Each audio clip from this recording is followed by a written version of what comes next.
Victoria Dew, welcome to the Human Capital Innovations Podcast.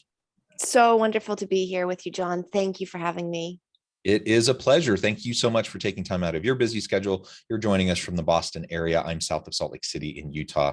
Today, we're going to be talking about employee experience communication and those types of internal communications that happen within organizations, as well as the employee value proposition that all that can support. As we get started, I wanted to share Victoria's bio with everybody. Victoria Dew is the founder and CEO of Dewpoint Communications, a firm focused on helping people-powered businesses to better communicate with their employees every day, and works with clients ranging from high growth startups to Fortune 50 companies. Her global business experience includes 15 plus years of internal communications and engagement expertise. She has served as trusted strategic advisor to dozens of CEOs and executives in a wider range of industries and sectors. She is highly regarded as a leading employee experience and future of work expert in the communications profession, has published research on the topic, and is a sought after speaker and facilitator. What a tremendous background. Again, a pleasure to have you. Anything else you would like to share with listeners by way of your background or personal context before we dive on in further? No, I'll say actually, I was sharing with you just before we hopped on. I spent much of my career in New Zealand, actually. And interestingly, and a lot of my team also tends to have a very strong global footprint as well and global experience. And I think one of the things that is so fascinating about this time and this work is being able to really integrate both an American context and a global context, because we are seeing such massive shifts around the world. It's one of the things we talk a lot about, bringing world leading and best in class expertise for our clients. And so it's wonderful to be able to do that, especially during such an exciting time in the people space. Yeah, fantastic. And I've spent a little bit of time in New Zealand and in Australia. What a wonderful part of the world. I have loved visiting and doing some work there, and I'm a little bit jealous. I always think, if I were ever to leave the US, where would I go? And New Zealand is top of my list of places where I would want to end up, because it's just so incredibly gorgeous. And I've so much enjoyed my time there. So anyways, maybe I can pick your brain offline and we can talk about your favorite places in New Zealand. Absolutely. Don't get me started.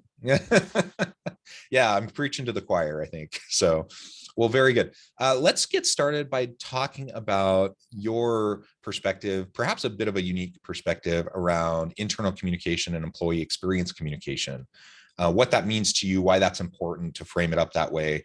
And then we can start to talk about how we can do that better. It's interesting. I think traditionally we talk about internal communications or employee communications, and those things are obviously important, but what we're sort of discovering now is, well, certainly traditionally, sometimes those functions have been viewed as more tactical, right? Same as HR has traditionally been viewed as more tactical or process driven. In the same way, both functions are evolving so quickly and becoming much more strategic. And when we think about what we're really communicating, it is about creating a world of work, and creating touch points and experiences, in that everything that employees know, feel, see, believe, hear about an organization comes together to create the employee experience. And so employee experience communications, as part of a sort of internal communications, employee communications function, is really about weaving together all those touch points so that we can bring hearts and minds along on this change journey that we're all on, with no end in sight. Yeah. And so how do we go about doing that? You started to articulate some of the types of components that might exist in effective employee experience communication, those internal communications. Ultimately, we're trying to drive a positive, healthy organizational culture, a collaborative culture. And so much of that is built upon trust and effective communication, openness, transparency, all of that. So thoughts on how we can go about as leaders doing this better within our teams and within our organizations?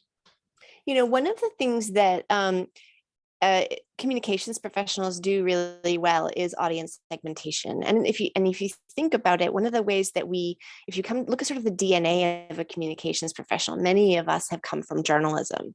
So there are some natural traits and attributes, right? We tend to sort of ask a lot of questions, connect the dots, and look at individuals, see the big picture and the smaller details, and kind of piece things together.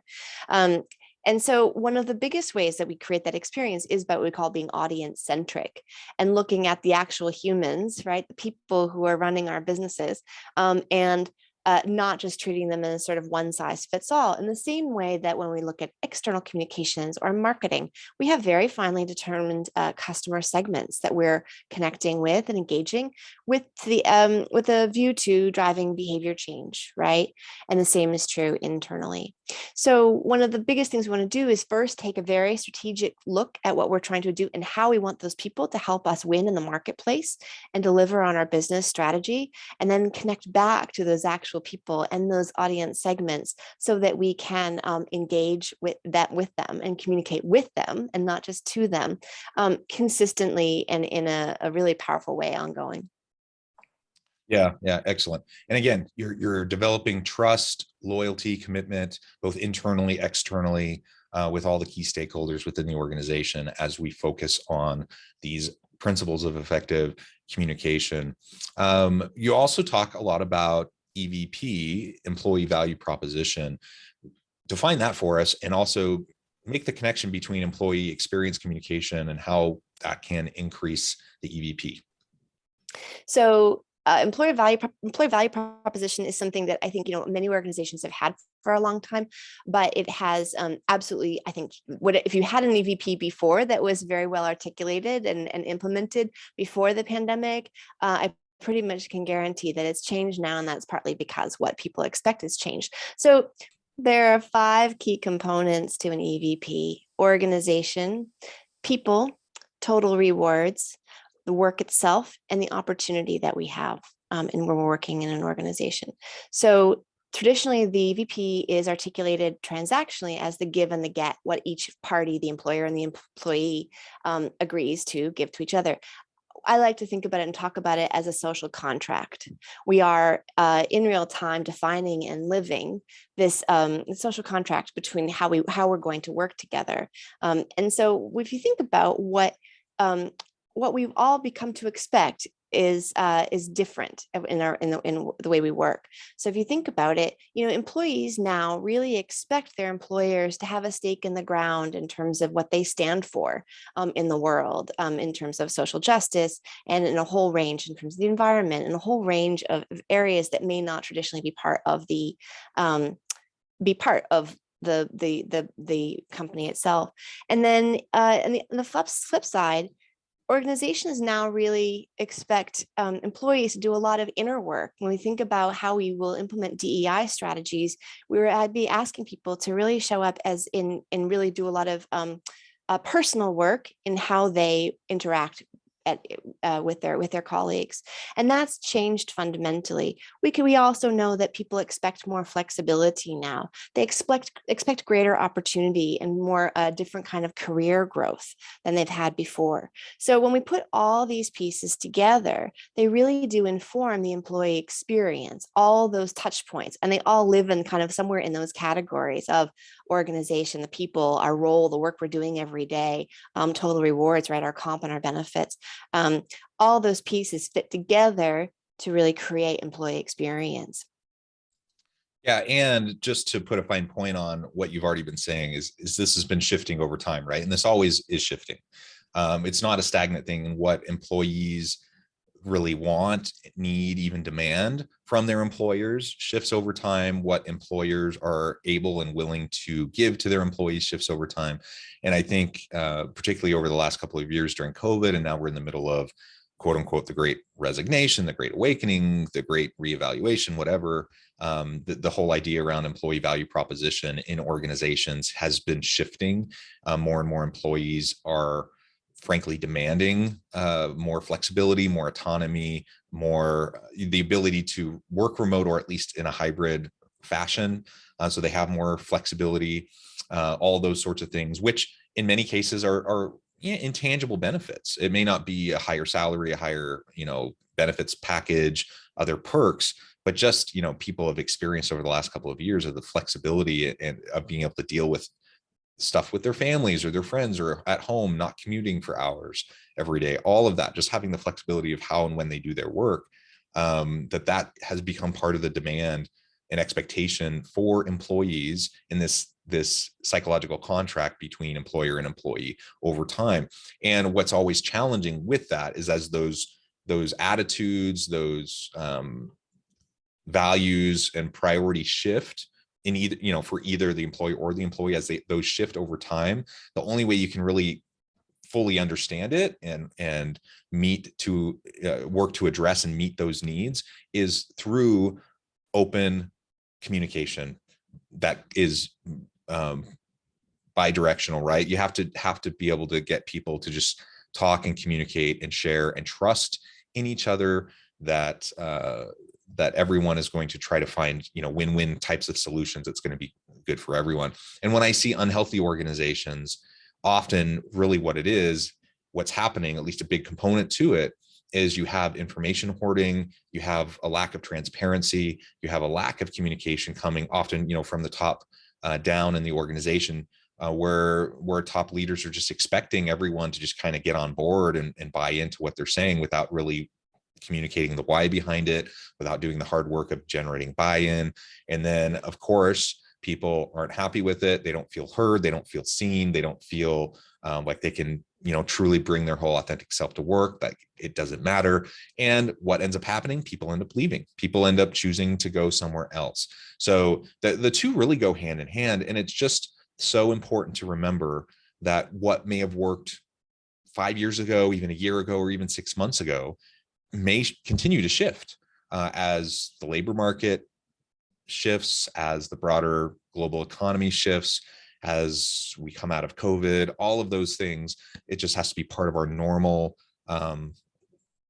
dialogue and communication that happens within our organization, so we can stay on top of that. Absolutely. I think you're totally right, John. Everything has accelerated, right? And I know one of the things we talk about voice of the employee and staying in touch and connected with employees. And traditionally organizations did engagement surveys or pulse surveys, and, every year or twice a year. Well, you think about it, right? We're speaking in May 2022. And if I sent you a New York Times article from January of this year, you'd think twice about how you interpreted it, because the world has changed so significantly even since January. So that need to really stay in step and in touch with our people on a very regular basis has never been more important. And when we don't, we see exactly what happens. First of all, I think someone scarily, in the best case scenario, they quit. And in a best case scenario, we're seeing obviously increased employee activism, external detraction, and once you get into a situation when your employer brand is tarnished, that's very hard to repair. So sometimes I talk about it like you are what you eat, right?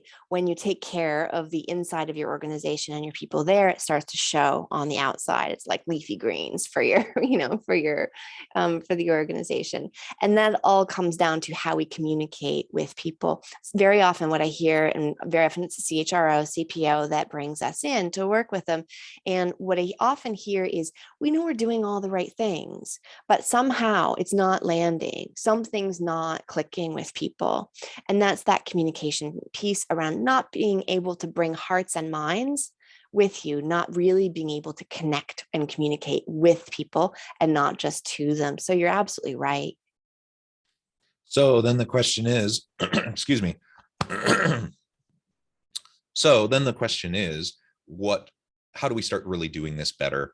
You've addressed this a little bit towards the beginning of our conversation, but let's drill down and spend the rest of our time together today talking about what organizational leaders from the senior executive levels all the way down to the lowest level supervisor, what they can and should be doing in terms of more effective employee experience communication to increase and add value, to the employee value proposition, so that everyone has the opportunity to thrive and succeed.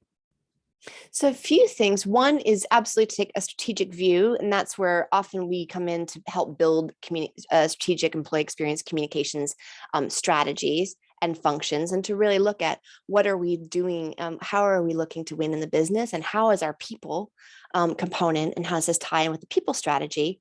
How do we need to do this, right? The second piece you touched on is, do we have an EVP that is up to date and really reflects the current context that we're in now? That EVP becomes a very important part of that communication strategy. So then we're looking at, again, where do we need to make change? And it becomes, traditionally, I think, especially leaders had a idea, sort of a one size fits all, very top down broadcast way of communicating with people, and remembering that telling people something is not the same as communicating with them. And so more and more, we are doing more co-creation with employees, so helping them to be empowered and enabled to come up with solutions on their own, and those become part of the broader strategy. Again, audience segmentation, really looking at much finer brushstrokes in terms of what people's needs and drivers are. Employee journey mapping, right, and sentiment mapping. You think about what we do externally, and you have very clear customer journey maps. All of those same tools can be applied internally as well. The reason traditionally we haven't had a sophisticated approach internally is because, of course, the way we've perceived employees and treated employees has been different, right? Employees were always kind of semi-disposable, and customers were where we really focused our attention and energy. Well, we're seeing that balance shift significantly now. So when we put all of those pieces together, taking a very strategic tactics, digital workplace, how we're creating the technology that enables people to do their jobs and communicate with them. There's a whole range of elements we look at, and sometimes it's very hard to do everything at once, but we make small incremental changes. This is a long game, and so we look to really make significant change over time. Yeah, well, and thank you for emphasizing that. This has to be a long game, right? Because nothing that you're describing can happen with immediacy. We tend to be a really short-term oriented kind of a culture here in the US and in the West, in many parts of the West. We want immediate gratification. We want things to just be able to happen. And that's part of the problem when you said, just informing someone about something doesn't mean that communication has actually happened where people feel seen and heard. And so I think a lot of times senior leaders are well-intentioned. They hold a meeting, they explain something, they think they have communicated effectively what's going to happen, why it's going to happen. And then they're shocked by people being confused, people not being on board, not having the buy-in. And in part, it's just because they want it to be immediate. They want it to be something that they can just launch right into. And that's just not how it works. In the world of organizational culture and change management, these things take a long time to really ingrain and embed and integrate into the culture and the systems of the organization. And so if you're wanting to improve internal communications and employee experience communication, the employee value proposition, you're going to have to be committed to the long, hard slog of just making sure that you're thorough, having not just one iteration of communications, but multiple, over an extended period of time, and that you're looking for ways to embed it across systems, policies, practices, procedures within the organization, and that it's repeated over and over and over again. And if that doesn't happen, it's not going to take hold. It will almost never actually end up working. And so, much of what you're just describing is very consistent with what I've experienced, as a change management and organizational development consultant with organizations. And, the number that gets thrown around, I'm not sure this is actually accurate, but the number that gets thrown around is 80+% of change initiatives fail. And, that's certainly been my experience, is that when I look at organizations that have worked with other consultants in the past, it's usually been an epic failure, not even just a minor setback, but like an epic failure where they actually eroded. Rather than building trust and building good faith and goodwill, they eroded trust and goodwill. And ultimately, it's made the job that much harder the next time around. So let's be thoughtful about this. Let's be committed to doing it right. Let's be committed to sustainable growth and development as we're trying to establish, these things within our organization. And that's going to make all the difference in the world. I totally agree. It's one of the things I think that is most important with change management. You know, we see this all the time in the mergers and acquisitions space, right? If you think about it, you know, a lot of M&A activity fails because they don't bring people along on the journey. So let's say you acquire a company. Well, a lot of what you're acquiring there are people that work there, and you know, the strongest swimmers will always jump first. And when you don't get that kind of integration piece right in terms of bringing people along on a change journey, you you lose the very you lose the very people that you just paid for. It's a huge missed opportunity, and sadly just so unnecessary, because you know, change is exciting, and there's opportunity and growth that comes with, you know, with change as well. And I think where we miss a trick is especially in change management, is making it so transactional and forgetting that real human piece. And that's why we talk about human-centric workplaces and people-powered businesses, so that we really stay focused on the fact that there are real live humans, you know, who are working with us, and what do they need in order to be successful. I absolutely agree. Yeah, excellent. Victoria, this has just been a lot of fun. It's been a real pleasure chatting with you. I note the time and I'm going to have to let you go here in just a minute. But before we wrap up, I wanted to give you a chance to share with listeners how they can get connected with you, find out more about your work, your team, and then give us the final word on the topic for today. Of course. Well, obviously, I love talking about this stuff. I could talk all day long. One way that people can find out more about what we do is we did some significant research last year and published an insights report called The New Rules of Employee Experience and Communications in 2022. We talked to dozens of leaders representing a huge number of industries, sizes, and stages of company in the US and around the world. Very welcome to download that report from our website. And please also connect with me on LinkedIn. I love learning from people. I love building relationships on LinkedIn. I often share things that we're coming across on our work. So always happy to hear from people on LinkedIn and say, hey, what you were talking about really resonated. And then I would say as well, if we're starting to, you know, one of the times our phone rings is when we say things like, we're trying to do all the right things and it's just not landing, or we know that we haven't had enough emphasis on internal communications, employee communications, how we're doing this, and really want to get better at that. Always happy to have a chat if that's kind of where people are. Wonderful. Thank you, Victoria. It's been a pleasure. I encourage listeners to reach out, get connected, find out more about what Victoria and her team can do for you. And as always, I hope everyone can stay healthy and safe, that you can find meaning and purpose at work each and every day. And I hope you all have a great week.